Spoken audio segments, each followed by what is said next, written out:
Hello friends, I Dr. Niradhar De, faculty member, School of Education, Indira Gandhi National Open University, welcome you all to this video program.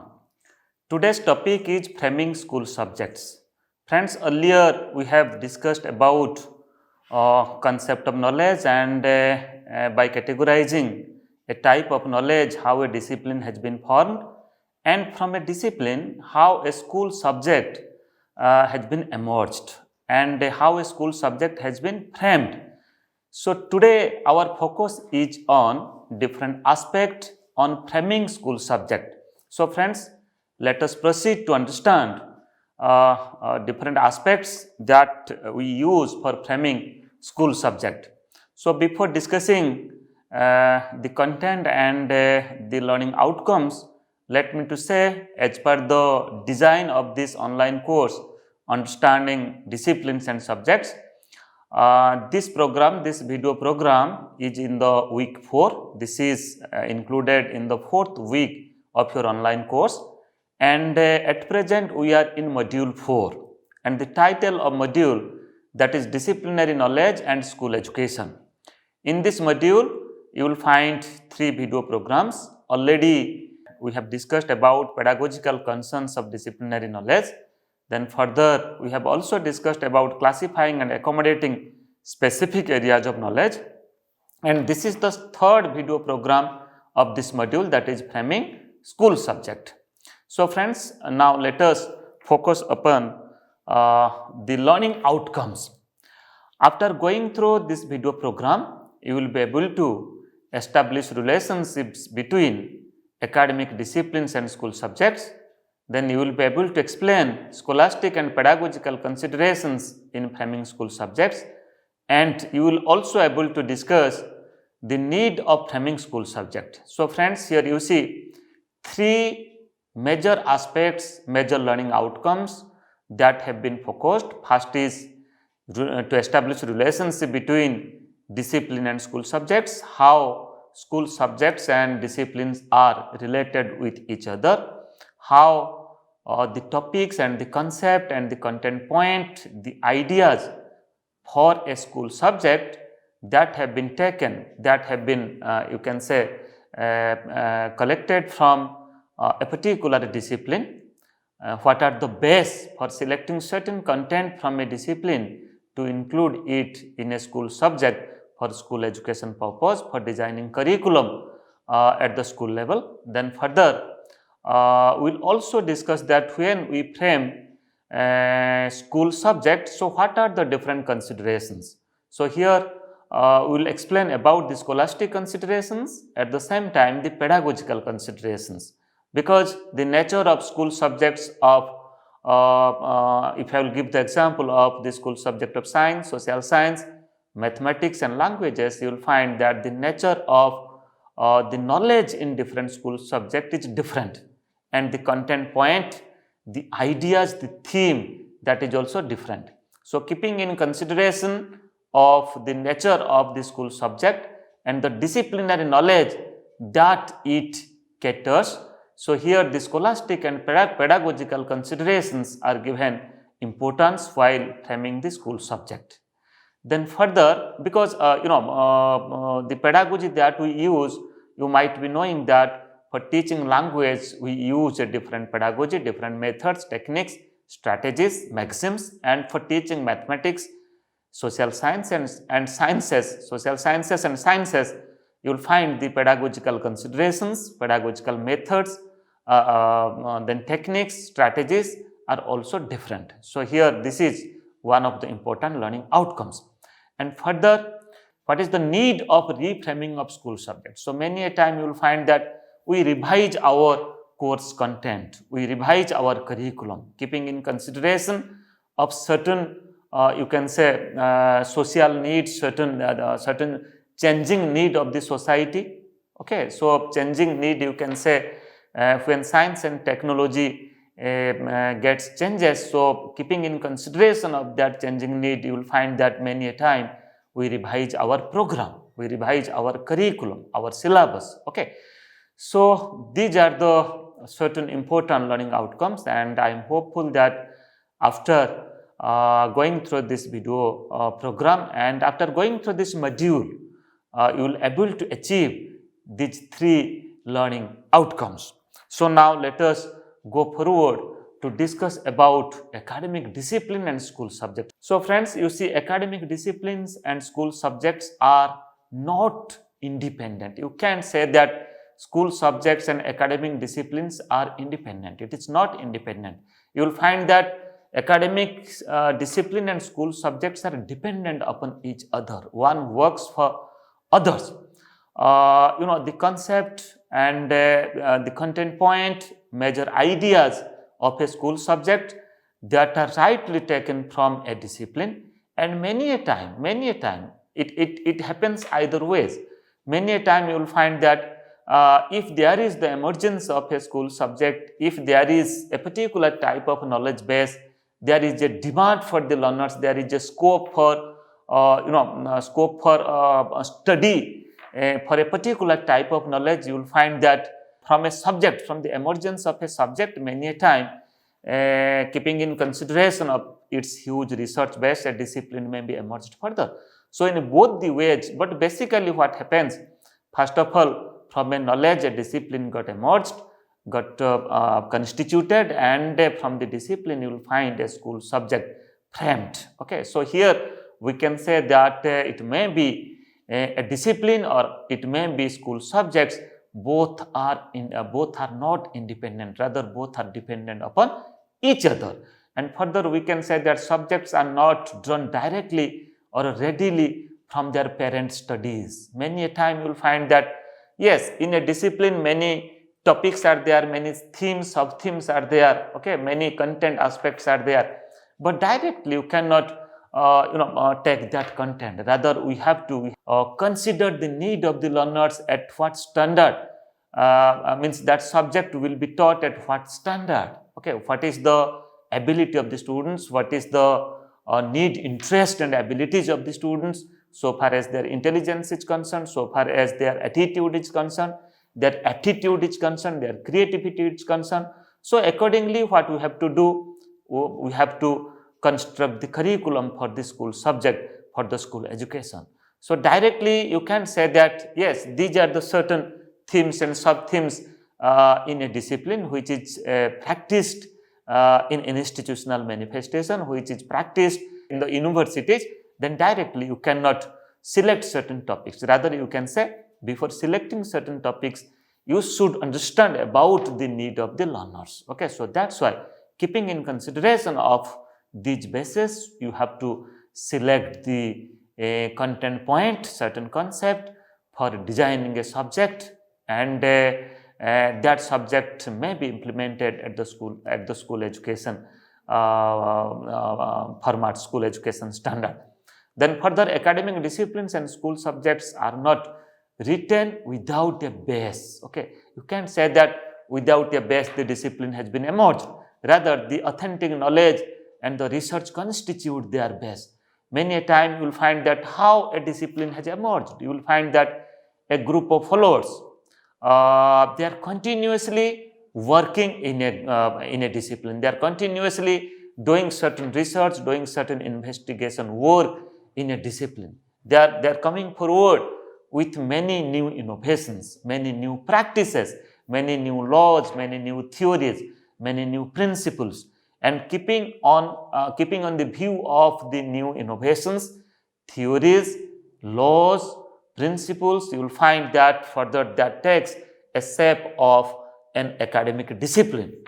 And further, I have already discussed in my earlier video when I was discussing about the characteristics of a discipline, feature of a discipline, to whom we will call that this is a discipline. You will find that one of the characteristics of an academic discipline, that is, every discipline you will find there are a group of followers who works for that discipline, who do research, they bring changes in the discipline, and also they reframe the discipline. So this is the same way that it may be academic discipline or it may be a school subject. These are not written without a base. These are not developed without a base. Rather, we can say that a group of followers, group of researchers, group of intellectual followers, you can say. Those have rigorously working in that discipline, bringing changes in that discipline by conducting many researches. So here the base is authentic knowledge. So how to get the authentic knowledge?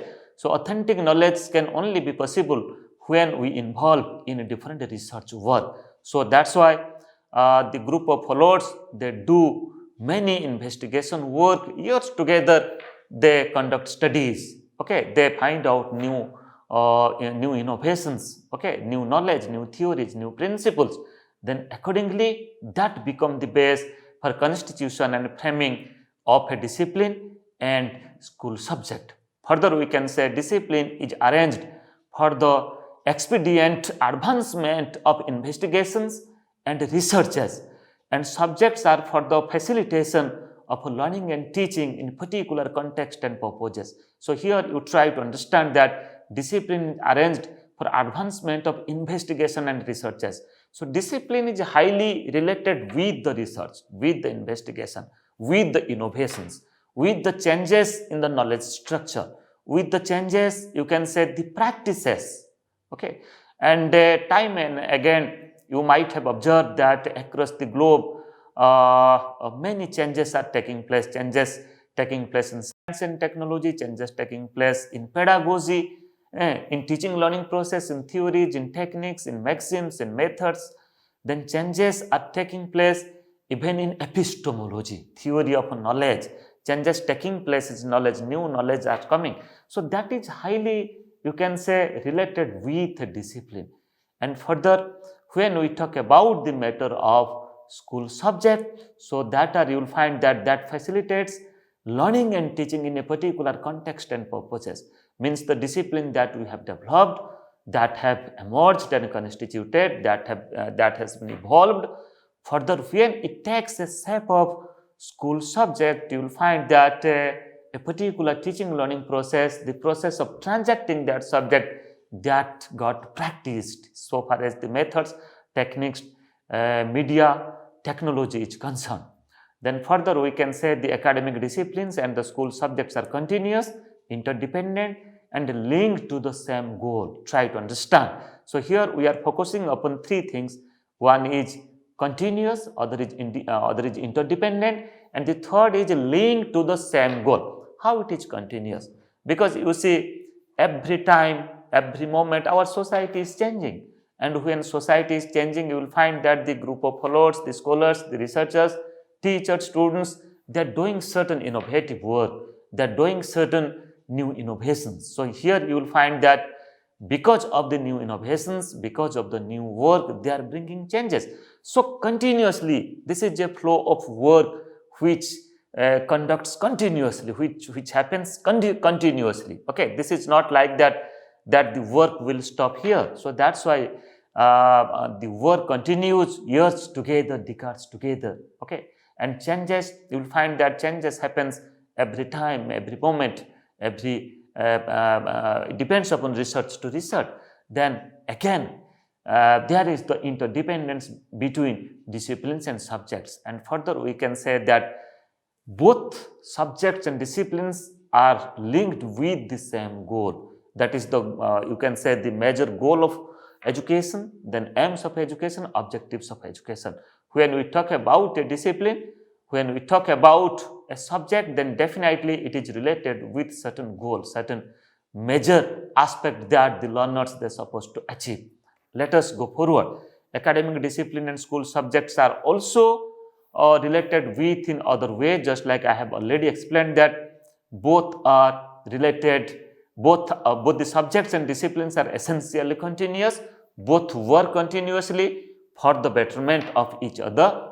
Then further we can say academic disciplines and school subjects are different but interdependent. It seems, it appears that both are different, but you will find that both are interdependent. The knowledge base of discipline and the practices of that knowledge base that happens in a subject. One follows a rigorous research process, and other practices that research process, other practices that knowledge, other practices that concept, okay, by using certain pedagogy, by using certain methods, certain techniques, certain strategies and maxims. And further we can say academic discipline precedes school subjects. That means first academic disciplines comes and then after it follows by a school subject, and from there a school subject forms. And further we can say that school subject precedes academic discipline. Okay, that means school subjects comes after the academic discipline. Both are interdependent, but one comes first and follows by other. First discipline, then subject. And further we can say academic disciplines are the primary source of school subject because they provide the knowledge, understanding, skills and dispositions that are to be learned by the school children. Try to understand. Academic discipline are the primary source of school subject because the knowledge that are catered, the knowledge that are addressed in a discipline, that are from many innovations, that are from many investigations, that are from many research findings. Okay, because the theories and principles are developed, and mostly you will find that the sources that are used for framing an academic discipline is primary in nature, and further they contribute concept, they contribute ideas for the school subject. So that's why we can say that academic discipline provides the knowledge, understanding, skills and dispositions that are to be learned by the school children. So here you see, when we talk about a school subject, when we talk about pedagogy, when we talk about teaching learning process, mostly we will find that so far as the domain of knowledge is concerned, we are concerned with cognitive, affective and psychomotor domain. Means every discipline is having a type of knowledge base. That means the learners from the teaching learning process, the learners get certain knowledge. Okay, they try to differentiate certain concept, they try to analyze the concept, they try to synthesize the concept, they try to explain the concept, they try to illustrate the concept. At the same time, they understand and they acquire certain skill which is based upon the psychomotor domain. Okay, they develop certain manual skill so that they are able to do certain things. So friends, these things, that is the cognitive domain, affective domain, at the same time psychomotor domain, is possible in the teaching learning process when we employ, when we follow, when we use certain pedagogy in the teaching learning process. Okay, but primary work that starts from framing a discipline, because that is based upon the findings of the research, findings of many primary investigations, primary work. Then further we can say academic discipline constitutes an essential criterion for the school subject. So try to understand, academic discipline constitute an essential criterion. So here when we constitute a school subject, so many criterion we establish. Means what should be the minimum level of learning. So what are the things, what are the skills, what are the knowledge base the learners they're supposed to understand, they're supposed to acquire, they're supposed to achieve, because that is called as graduated skills or competencies. So after the disciplines provides the competencies, and that competencies gets practiced by a subject when it got used in institutional manifestation.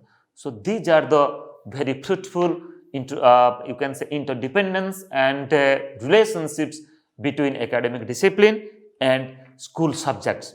And friends, further we will discuss about framing school subjects, how school subjects frames. So here we will discuss about the scholastic and pedagogical considerations. Here you see school subjects are the transformation of academic discipline, knowledge through the school curriculum by using suitable pedagogic approaches. I have already discussed that. We have to school subjects are the transformation. This has been transformated from an academic discipline. So here when we talk about school subject and school curriculum, then definitely we are concerned about certain pedagogic approaches. Okay, so here we will discuss about 3 levels of curriculum making. First is the institutional curriculum, then second is the programmatic curriculum, and third is the classroom curriculum. So friends, In our next slides, we'll discuss about what is institutional curriculum, what is programmatic curriculum, and what is classroom curriculum, what is the concept of these three. Here you see the three levels of curriculum making. When we talk about, you see, classroom curriculum is the last and the foundation is the institutional curriculum.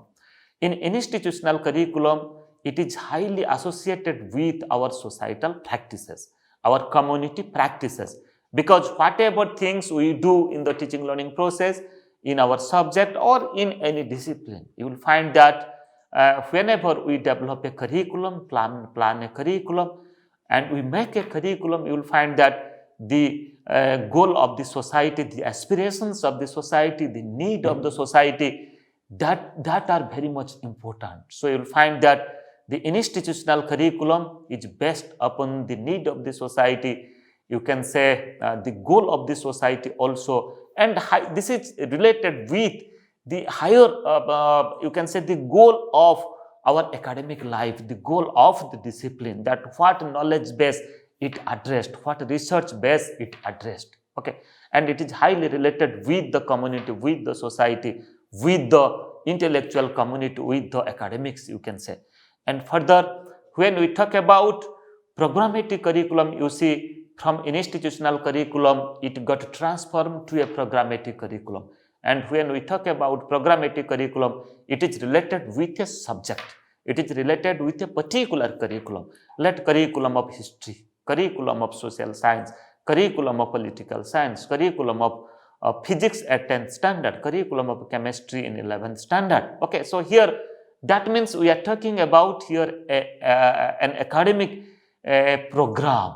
Okay, a discipline will be practiced in an academic program. So that's why academic program or the subject, the syllabus and curriculum that we develop, it has also its own aim. Okay, so what are the skills, what are the knowledge base, what are the you can say major concept point that the learners will achieve, what are the competencies the learners will achieve. So that is related with the programmatic curriculum.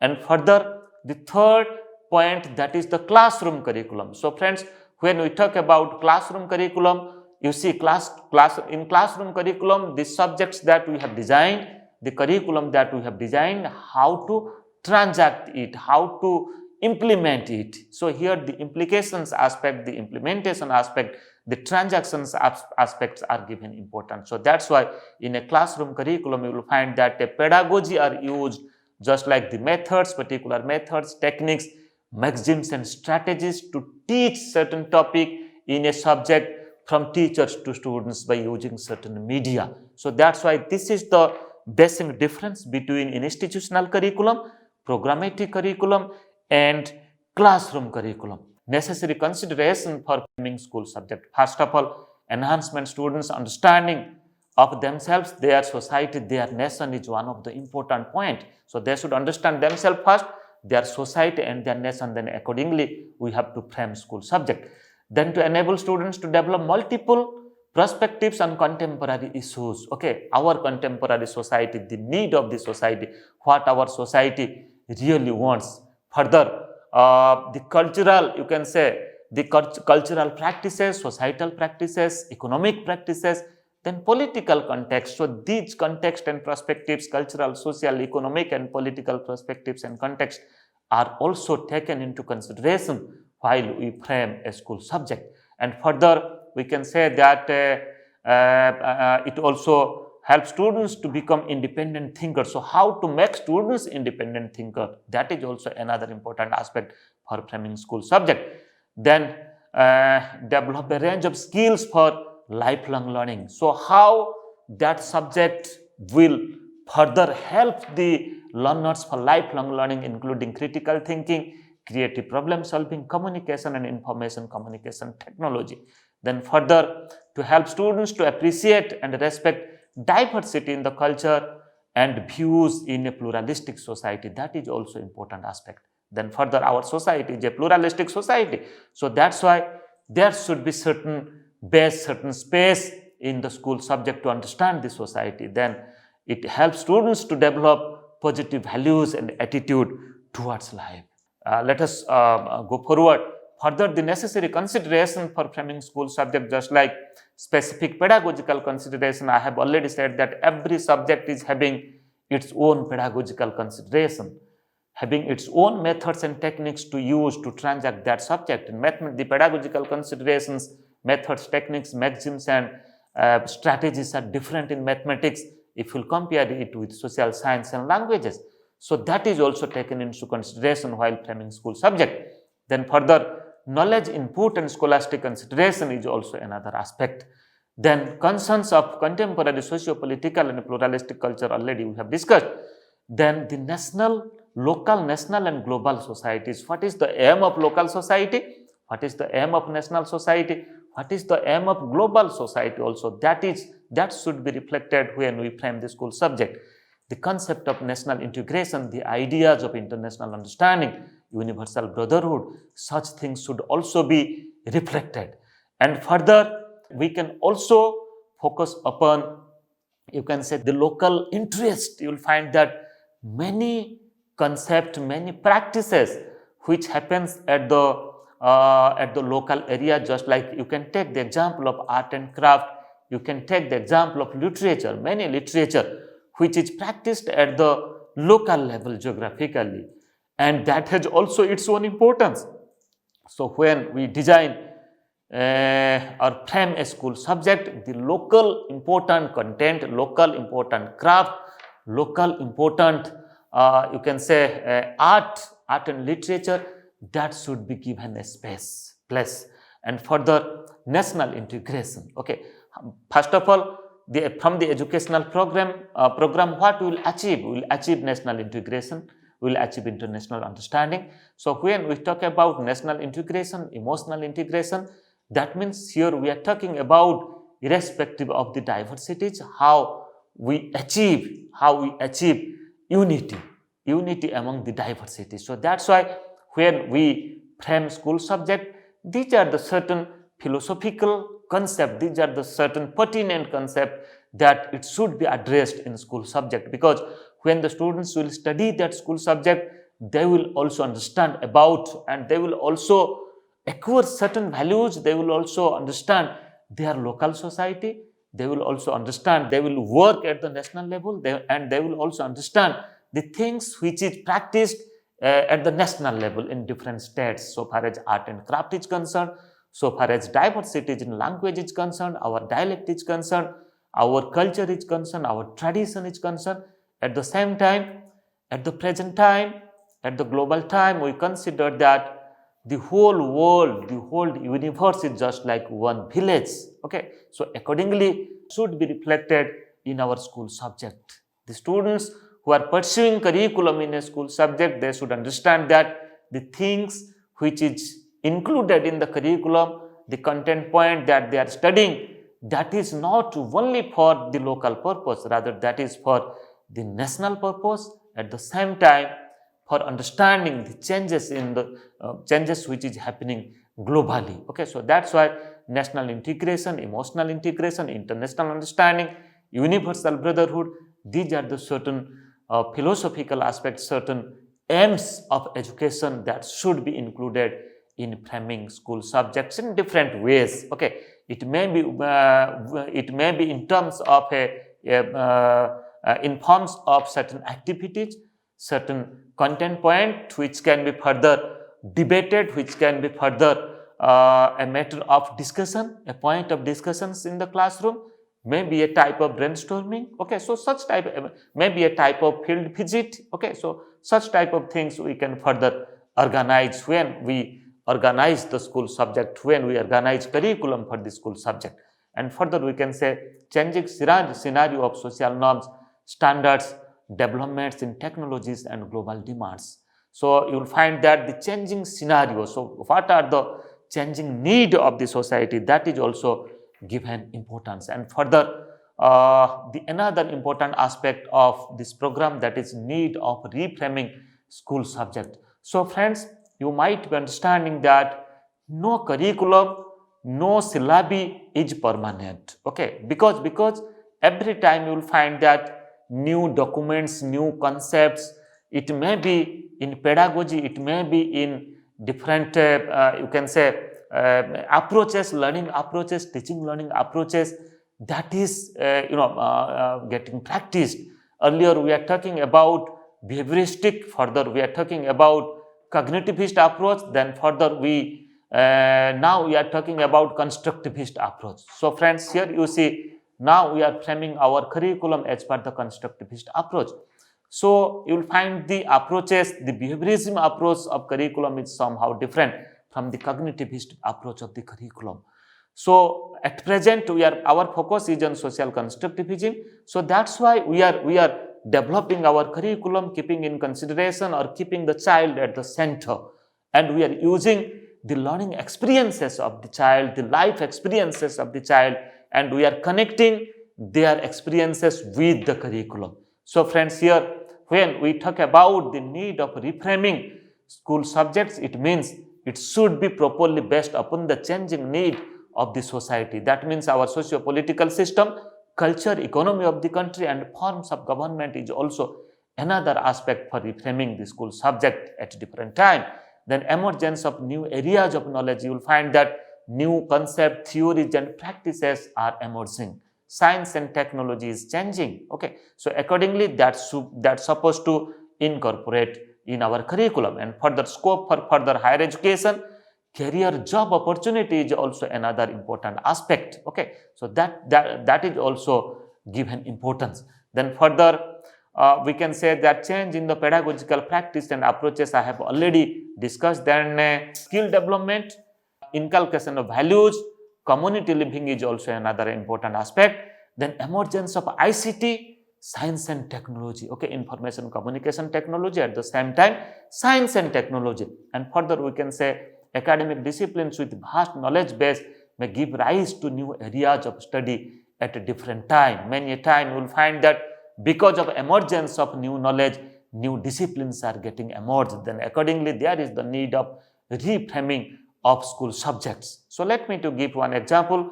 Now it is in the process of implementation of National Education Policy 2020. You will find that the academic curriculum that has been developed before the implementation of NEP 2020, now you will find that the academic curriculum, the syllabi that will be developed as per the fundamental principles, as per the concept of the National Education Policy 2020. So we have to reframe, we have to revise our curriculum, we have to revise our syllabi. So these are the certain need, keeping in consideration that we have to reframe, we have to redesign, and we have to revise our curriculum at a time.